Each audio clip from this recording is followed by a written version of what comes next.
నీ వాక్యాన్ని చదువుకుందాం.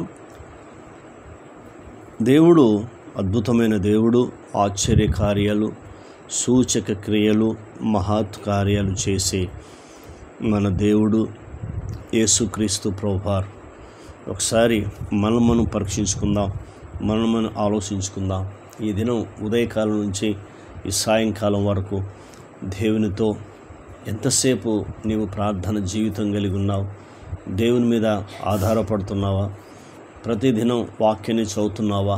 ఆయన సలహాలు, ఆయన ఆలోచన తీసుకొని ముందుకు నడుస్తున్నావా? ఎందుకంటే ఇవన్నీ చివరి దినాలు, అంత్య దినాల్లో మనం ఉన్నాం. ఈ చివరి దినాలు, అంత్య దినాలు ఉంటున్న మనం పరీక్షించుకుంటున్నప్పుడు అద్భుతాన్ని చూడగలుగుతాం. వాక్యాన్ని చదువుకుందాం. యెషయా గ్రంథము 44వ అధ్యాయము 21వ వచనాన్ని చదువుకుందాం. దేవుడు యాకోబును ఉద్దేశించి యెషయా ప్రవక్త ద్వారా ఈ మాటలు తెలియపరచమని చెప్తున్నాడు. అద్భుతమైన దేవుడు, ప్రేమ కనికరం కలిగిన దేవుడు, కృప కనికరం కలిగిన దేవుడు ఎవరు అంటే మన యేసయ్య. ఒకసారి మనం ఈ వాక్యం నుంచి కొన్ని సత్యాలు నేర్చుకుందాం. అలాగే యాకోబుతో మాట్లాడుతున్న మాటలు కూడా నేర్చుకుందాం. ఏమంటున్నంటే, యాకోబు, ఇశ్రాయేలు వీటిని జ్ఞాపకము చేసుకొనుము. చూసారా? ఏమంటున్నంటే యాకోబు, ఇశ్రాయేలు అని చెప్తున్నాడు. యాకోబు, ఇశ్రాయేలు వీటిని జ్ఞాపకము చేసుకొనుము అంటున్నాడు. అంటే దేవుడు మాట్లాడుతున్నాడు. మొట్టమొదటిది. రెండోది, నీవు నా సేవకుడవు, నేను నిన్ను నిర్మించితిని. ఏమని మాట్లాడుతుందంటే, నువ్వు నా సేవకుడవు, నా దాసుడవు అని చెప్పి మాట్లాడుతున్నాడు. నేను నిన్ను నిర్మించితిని అని మాట్లాడుతున్నాడు.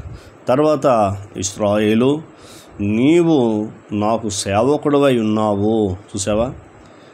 నీవు నా సేవకుడవు, నేను నిన్ను నిర్మించితని చెప్పాడు మొదటి మాట.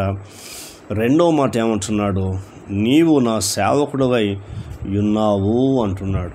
నీవు నా సేవకుడవై ఉన్నావు అంటే నా దాసుడవు, నీవు నా దాసుడవై ఉన్నావు యాకోబు అని దేవుడు తెలియపరుస్తున్నాడు.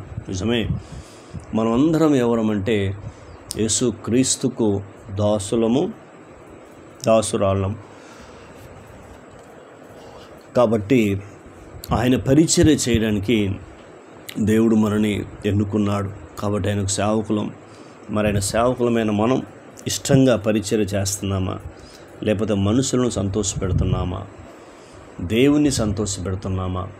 మనం ఒకసారి పరీక్షించుకుందాం. మనం ఒకసారి ఆలోచించుకుందాం. మూడోది మాట్లాడుతున్నాడు. ప్రాముఖ్యమైన మాట, నేను నిన్ను మరిచిపోజాలను. చూసావా? నేను నిన్ను మరిచిపోజాలను అని చెప్తున్నాడు.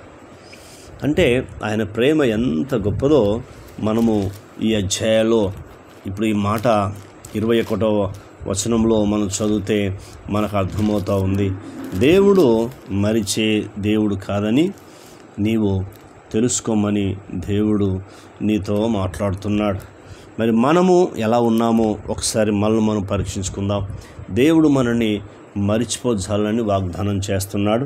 మరి మనము ఎలా ఉన్నాము అనేది మరొక వాక్య భాగాన్ని చదువుకుందాం. ఇర్మియా గ్రంథము 2వ అధ్యాయము మనము 32వ వచనాన్ని చదివి ధ్యానించుకుందాం. ఏమంటుందంటే, కన్యక తన ఆభరణములను మరుచునా. అలా క్వశ్చన్ మార్క్ ఇచ్చాడు. కన్యక తన ఆభరణములను మరుచునా మొదటి. రెండవది ఏం చెప్తున్నాడంటే, ఇక్కడ మనం చూస్తున్నప్పుడు 2వ లైన్లో మనం ఏం చదువుదాము? పెళ్లి కుమారి తన వడ్డానమును మరుచునా. కన్యక తన ఆభరణమును మరుచునా అని చెప్తున్నాడు. అంటే మరవది అని చెప్తున్నాడు. కన్యకు అంటే ఒక యవనస్తురాలకు ఆభరణాలు అంటే చాలా ఇష్టం. అది రోడ్ గోల్డా, అది లేకపోతే ఇంకో ఏదా కావచ్చు. కానీ ఆభరణాల మీద చాలా ఇష్టం. కానీ దేవుని మీద అంత ఇష్టం ఉండదు. ఇప్పుడున్న యవనస్తులు, యవనరాళ్ళు వస్త్రాల మీద తిండి మీద, ఆభరణాల మీద, ఫ్రెండ్స్ మీద చాలా ఇష్టం. యూట్యూబ్తో కాలక్షేపం చేయడం, ఫేస్బుక్తో కాలక్షేపం చేయడం, వాట్సాప్తో కాలక్షేపం చేయడం, అనేకమైన వాటితో కాలక్షేపం చేస్తున్నారు ఈనాడు యవనస్తులు. కానీ దేవుడు ఇలా మాట్లాడుతున్నాడు. ఏమని మాట్లాడుతున్నాడంటే, కన్యకా, పెండ్లి కుమారి తన ఆభరణను మరుచునా, తన వడ్డానమును మరుచునా. నా ప్రజలు లెక్కలేనన్ని దినములు నన్ను మరిచి ఉన్నారు. చూసావా, వేదంతో ఆయన మాట్లాడుతున్నాడు. వేదనతో ఈ మాటలు తెలియపరుస్తున్నాడు. మనం లెక్కలేని దినాలు మరిచిపోయావా? లెక్కలేని దినాలు మరిచిపోయావా? నువ్వు మరిచిపోతూ దేవుడు నన్ను మరిచాడంటున్నావు. నువ్వు మరిచిపోతూ దేవుని మరిచిపోతున్నావు. మళ్ళీ ఏం చెప్తున్నావు? దేవునను మరిచి ఉన్నాడు అని మళ్ళీ ఉల్టా దేవుని మాట్లాడుతూ ఉన్నావు. యెషయా గ్రంథము 49వ అధ్యాయము మనము చదువుకుందాం. 49వ అధ్యాయము 15వ వచనము 16వ వచనము రెండు మనము చదివి ధ్యానించుకుందాం. ముందు 15వ వచనము, స్త్రీ తన గర్భమున పుట్టిన బిడ్డను కరుణింపకుండా తన చంటి పిల్లను మరుచునా. 14వ వచనం, అయితే సియోను యెహోవా నన్ను విడిచిపెట్టి ఉన్నాడు, ప్రభు నన్ను మరిచి ఉన్నాడని అనుకొనుచున్నది. మళ్ళీ ఉల్టా మాట్లాడుతున్నావు. 14వ వచనం ఎంత చూడు, ఏమంటున్నాడు? అక్కడ దేవుడు మరవని అంటున్నాడు. తర్వాత మళ్ళీ ఇక్కడ చూస్తున్నప్పుడు ప్రజలు మరిచిపోయారు అంటున్నారు. మరిచిపోయిన ప్రజలు దేవుని ఏమంటున్నారు? ప్రభు నన్ను మరిచి ఉన్నాడని అనుకొనుచున్నది. చూసావా, స్త్రీ తన గర్భంలో పుట్టిన బిడ్డను కరుణింపకుండా తన చంటి పిల్లను మరుచున్నా, వారైనా మరుచుదురు కానీ నేను నిన్ను మరవను. అది ఆయన ప్రేమ. కానీ నువ్వు మర్చిపోతున్నావు. నువ్వు దేవుని మర్చిపోతున్నావు. ఆదివారం ఉన్న సంగతి మర్చిపోతున్నావు. కానీ పని మరవట్లేదు. పని జ్ఞాపకం ఉంటుంది, తిండి జ్ఞాపకం ఉంటుంది, నిద్ర జ్ఞాపకం ఉంటుంది, మెడిసిన్స్ జ్ఞాపకం ఉంటున్నాయి, ఎక్కడ వెళ్ళాలన్న జ్ఞాపకం ఉంటుంది. కానీ ప్రార్థన చేయాలని మర్చిపోతున్నావా? జాగ్రత్త. ఆదివారం మందిరం రాకుండా మర్చిపోతున్నావా? జాగ్రత్త. తీర్మానం చేసుకుందాం. దేవుని మరవడని వాగ్దానం చేస్తున్నాడు. కన్న తండ్రి, నీకు స్తోత్రాలు. విన్న మాటలు దుష్టుడు ఎత్తుకోపోకుండా సహాయం చేయండి.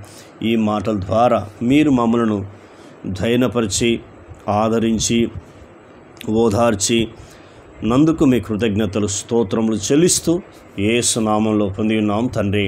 ఆమెన్. ఆయన కృప సదాకాలం తోడై ఉండి నడిపించునుగాక. Amen, amen, amen.